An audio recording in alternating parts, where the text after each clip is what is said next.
Why do they consider us as containers for the soul, and what kind of deal might the world leaders have with them? In this video, I'll explore the key aspects of the UAP phenomenon as shared by experiencers and insiders. I'll connect these observations with insights from ancient texts and religions, focusing particularly on one Gnostic text. Additionally, I'll delve into the broader context of the ancient religions to provide a comprehensive understanding of the subject. In the UFO lore, there is a theory that humans are created by aliens or that we are hybrids. This idea can be found in ancient lore, and many experiencers also report that the aliens act like machines or as if they don't have souls. They often show interest in the souls of the abductees. So humanity was created by the entities behind the UAP phenomenon, and yet they are interested in our soul because they don't have a soul. How is that even possible? In the Gnostic text, the Demiurge and his archons, lower imperfect deities, were responsible for creating the material world and the human body. When it's said humans are made from dirt or clay, the real meaning is that humans were made from matter, a rather dense materialistic matter in the lowest, denser realm, known as Malhut in Kabbalistic teachings or Muladhara chakra in Hinduism. However, the divine spark or spiritual essence within humans originate from a higher transcendent realm beyond the influence of the Demiurge. So the sole purpose of the Demiurge and the Archons is to keep us spiritually deprived, and we can see that through the disappearance of the divine feminine energy. They cannot steal our soul, they have tried it. They also can have a soul. They have attempted to do so by trying to breed with humans or by extracting DNA. The Demiurge has part of the essence, but that's for another video. The only thing they can do is to keep us spiritually deprived and blinded, hence the term a container for the soul. The artificial soul that is present in us is the emotions, so they don't fit from our emotions. They implanted the ego, desire and pleasure, from which envy, jealousy, cruelty, pride, anger, fury, bitterness, outrage and dissatisfaction arise. And these emotions are running the materialistic illusion, which I think the majority can agree is bad and imperfect. Just look around you. These emotions keep us chained to the materialistic illusion. You will always have the desire for more, no matter how much you have. Every rich person comes to the conclusion that money is worthless when they have it all. No materialistic pleasure or possession will make them happy in the long run. If you think this is all nonsense, just take your time and think about how the materialistic universe was created. How can something be created out of nothing? It's impossible. The materialistic universe is an illusion. Everything is created from the infinite formless energy. In fact, that's why the quantum double-slit experiment baffles scientists. That's why the local realism is not real, because no matter how far the two entangled particles are, once we measure one, the other instantly takes a definitive state. It's because there is no physical space, it's an illusion, but this is just my opinion. We live in the lowest, densest realm, and I have plenty of posts about this that touch on Kabbalistic and Tantric teachings. Consider this. When you dream, you construct an entire physical reality, yet upon waking, did you experience that in your dream? Your formless thoughts harness the same divine energy, allowing you to shape an entire physical universe while you sleep. But now, back to the entities. Consider this possibility for the deal with the devil or the aliens. When you make the deal, you sell your soul for material gain.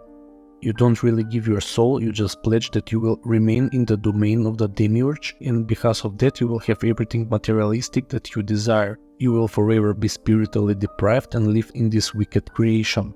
Did the most powerful governments or people in charge make the same deal? Do they receive materialistic technology for this? Do they keep us uninformed because of that? I've came across intriguing materials that explore methods of communication with these entities, promising not only material gain but also profound knowledge. These resources are found within the libraries of one of the most influential families spanning from the Middle Ages to the Renaissance in Europe. If there's an interest, I will make a video about this. To what extent does the deception extend? Can entities disguise themselves as extraterrestrials to divert our attention from the spiritual realm? Why did Zeus oppose the idea of humans being equal to the gods? And what was the reason behind the destruction of the Tower of Babel, ensuring that humans could never ascend to the level of the gods? Why did the new religions kill the spiritual power inside every human? Why did they make the serpent a devil, and why did they forbid the divine feminine energy? But you can still find the symbolism hidden deep inside the religions. Perhaps some people within the religions are aware and try to preserve the truth by hiding this in plain sight. You can find most of this in the ancient Christian Coptic texts rejected by the religious leaders who crafted the Bible. Today they are known as Gnostic texts, especially read the Apocryphon of John. Those Coptic texts are at least 1900 years old, but they are connected to the ancient religions because everything is interconnected, especially under the concept of self-spirituality. So this illusion is also present in the oldest religions such as Hinduism and Buddhism. Maya is the concept of illusion or the deceptive nature of reality in Hinduism and Buddhism. It suggests that the world as we perceive is not the ultimate reality, but rather a distorted and illusory representation. Maya is the illusion that perpetuates the cycle of samsara by causing individuals to become attached to the transient and unreal aspects of the material world. The soul influenced by ignorance becomes attached to the material world due to the deceptive nature of Maya.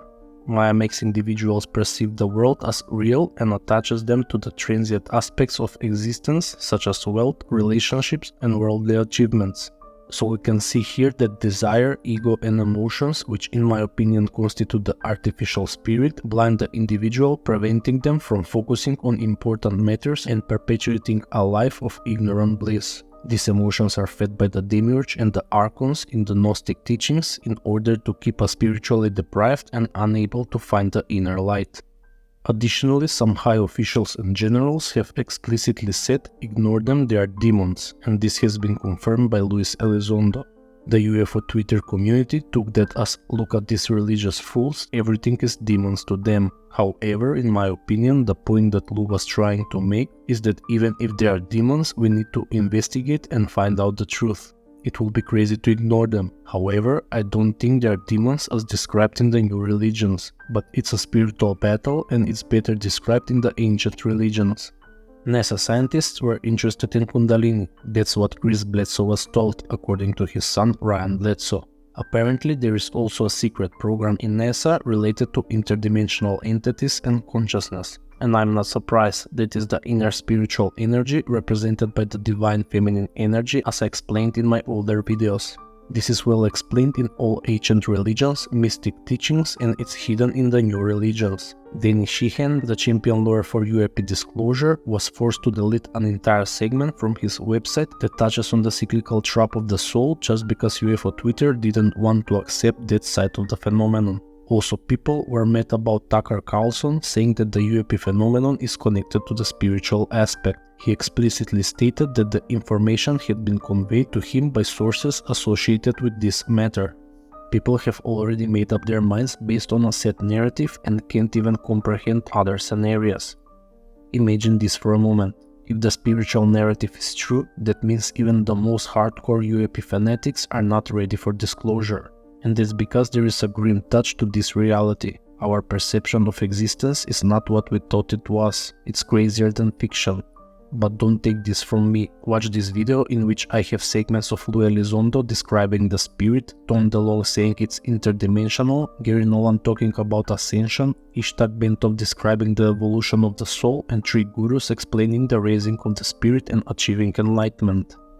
Anyway, the giant statue of Shiva in front of CERN is not a coincidence or just a gift. Shiva is the inventor of yoga and Kundalini. His Celtic mythology equivalent is Cernonos.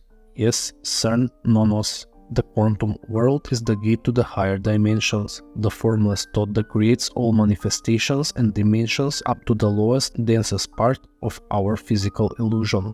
Stop being part of the problem, explore this narrative and demand answers. If you are not ready for the truth, then live in ignorant bliss. Now this is the short version. If there's interest, I'll make a longer video. Thanks for watching, don't forget to subscribe, like and share. If you can, please support me on Patreon or buy me a coffee with a one-time donation. It will be greatly appreciated because this is the only way for my channel to keep going. Thanks.